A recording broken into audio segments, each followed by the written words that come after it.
Welcome to your English Toolbox, the podcast where we train your ears and your mind step by step.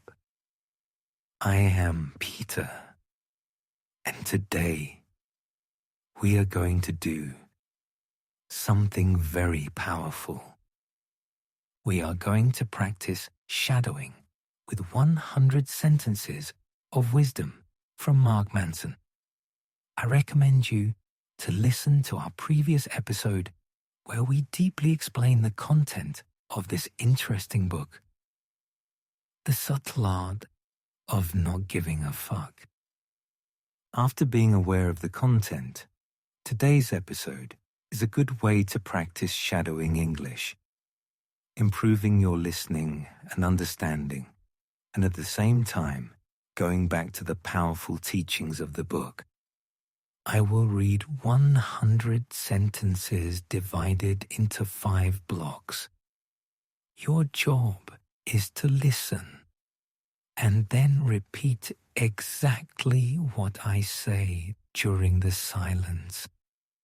Take a deep breath, relax your shoulders, and let's begin. Block 1. The feedback loop and suffering. The desire for more positive experience is itself a negative experience. Paradoxically, the acceptance of one's negative experience is itself a positive experience. We have become too comfortable, and that is making us weak. To not give a fuck is to stare down life's most terrifying and difficult challenges. You must care about something far more important than your adversity. If you don't find a meaningful problem, your mind will invent meaningless ones. Everything worthwhile in life is won through surmounting the associated negative experience. Avoiding suffering is a form of suffering. The avoidance of struggle is a struggle. The denial of failure is a failure. Hiding what is shameful is itself a form of shame. Pain is an inextricable thread in the fabric of life. To try to pull the thread of pain out is to unravel everything else with it. Happiness is not a solvable equation. Happiness comes from solving problems. True happiness occurs only when you find the problems you enjoy having.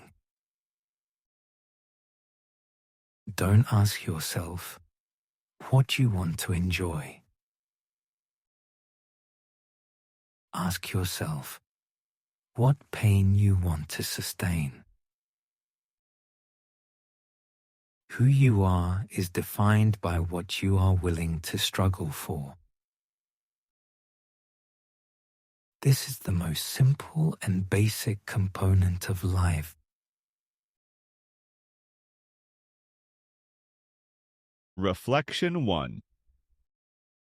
That was the first block. We learned that avoiding pain only creates more pain. Real happiness is found in choosing the struggles that matter to us. Let's move deeper into how we see ourselves. Block 2. Values and being average. The vast majority of your life will be boring and not noteworthy. That is okay. If you feel like you must be special to be worthy, you will always feel like a failure.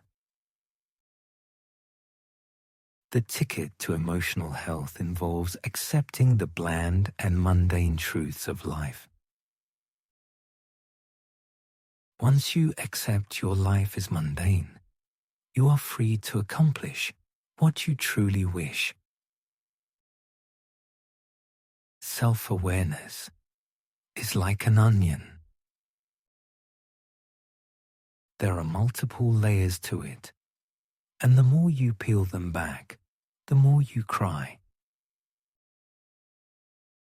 Values are the fundamental component of our psychological makeup. If you have shitty values, you will have a shitty life. Pleasure is a false god. Pleasure is the most superficial form of life satisfaction, and therefore the easiest to obtain. Material success is also a poor metric for self-worth. Once you are able to provide for your basic physical needs, the correlation between happiness and money is zero. Always being right is another terrible value. It prevents you from learning from your mistakes. Staying positive all the time is a form of avoidance. Denying negative emotions leads to deeper and more prolonged negative emotions. Good values are reality-based, socially constructive, and immediate. Honesty is a good value because it is something you have complete control over.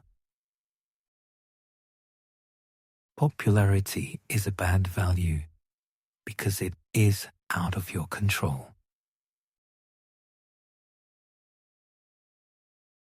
Reflection.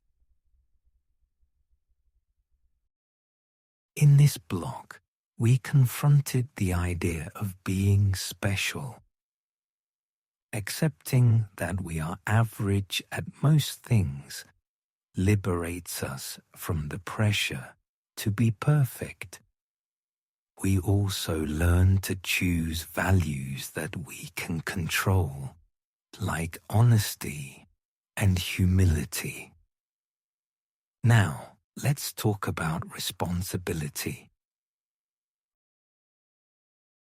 Block 3. Radical responsibility. We are responsible for experiences that aren't our fault all the time. Fault is past tense. Responsibility is present tense. Fault results from choices that have already been made. Responsibility results from the choices you are currently making. Nobody else is ever responsible for your situation but you. Many people may be to blame for your unhappiness, but nobody is ever responsible for your unhappiness but you. Taking responsibility for your problems is the first step to solving them. The more we choose to accept responsibility in our lives, the more power we will exercise over our lives. We do not go from wrong to right.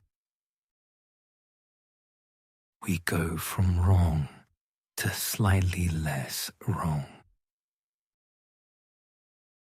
Uncertainty is the root of all progress and all growth. The more you try to be certain about something, the more uncertain and insecure you will feel. You should never say, "I know who I am." You should ask, "What if I am wrong?" The more something threatens your identity, the more you will avoid it. Let go of who you think you are. This allows you to become who you might be. Doubt is the beginning of wisdom. Reflection 3. That was a heavy section. The distinction between fault and responsibility is crucial. Even if life deals you a bad hand, it is your responsibility to play it well and to grow. We must be willing to doubt ourselves. Block 4. Failure and action. Failure is an arbitrary concept. If your metric for success is to learn, then failure is impossible. We can be truly successful only at something we're willing to fail at.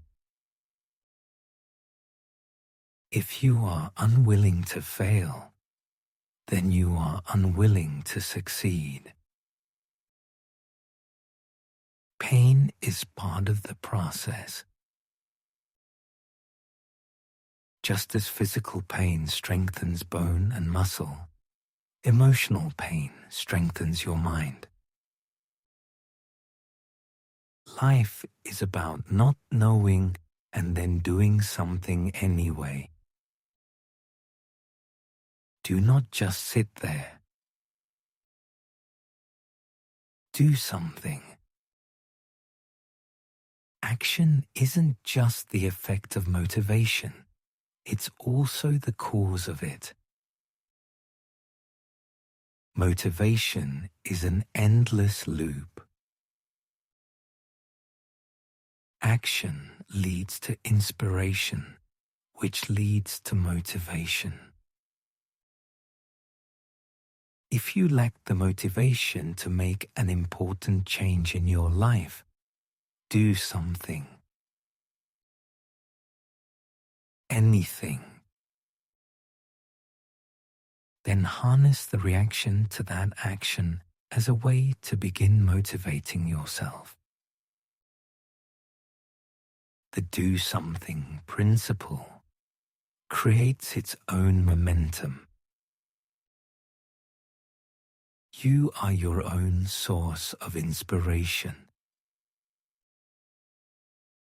You do not need to wait for permission to act. Small actions snowball into large changes. Progress is born from the willingness to act without guarantees. Reflection darn. That block was about movement. We often wait for motivation, but action actually creates motivation. Don't fear failure. Use it as a tool to move forward. We are almost there. Let's finish with the final block. Block 5. Rejection, love, and death.